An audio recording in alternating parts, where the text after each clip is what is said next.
নীলগিরি পাহাড়ের কোল ঘেঁষে ছোট্ট একটা গ্রাম। নাম তার মেঘডুবি।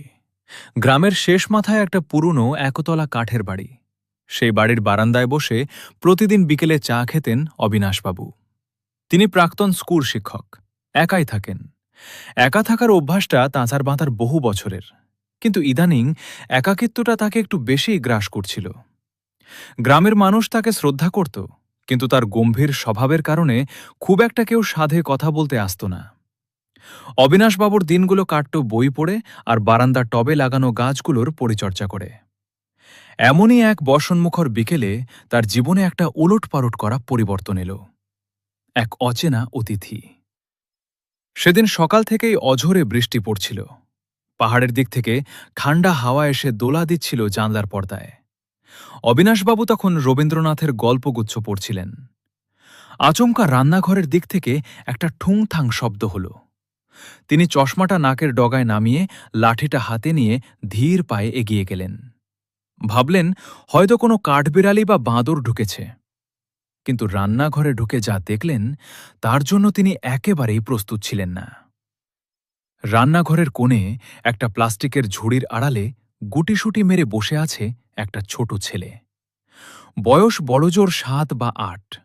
গায়ের জামাকাপড় একদম কাদা আর জলে ভেজা, শীতে ঠকঠক করে কাঁপছে। ছেলেটার চোখ দুটোয় অদ্ভুত এক আতঙ্ক। অবিনাশবাবু নরম গলায় জিজ্ঞেস করলেন, কে রে তুই? এখানে কিভাবে এলি? ছেলেটি কোনো উত্তর দিল না, শুধু বড় বড় চোখ করে তার দিকে তাকিয়ে রইল আর ভয়ে আরও একটু গুটিয়ে গেল। অবিনাশবাবু বুঝলেন এই মুহূর্তে জেরা করার চেয়ে ছেলেটার উষ্ণতা বেশি দরকার। তিনি আলমারি থেকে একটা শুকনো তোয়ালে আর তার একটা পুরনো ছোট ফতুয়া এনে ছেলেটির দিকে বাড়িয়ে দিলেন। গম্ভীর গলায় বললেন, আগে গামাথা মোচ, জামাটা বদলে নে, তারপর কথা হবে। নীরবতার ভাষা ছেলেটি কথা বলত না। অন্তত প্রথম ৩ দিন সে একটা শব্দ উচ্চারণ করেনি। অবিনাশবাবু তার নাম জানতে চেয়েছে।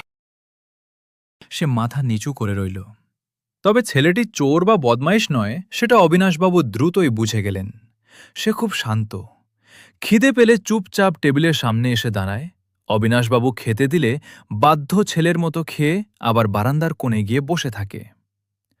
অবিনাশবাবু গ্রামের চায়ের দোকানে গিয়ে খোঁজ নিয়েছিলেন কারো কোনো বাচ্চা হারিয়েছে কিনা, কিন্তু আশেপাশের কোনো গ্রাম থেকে এমন কোনো খবর পাওয়া যায়নি।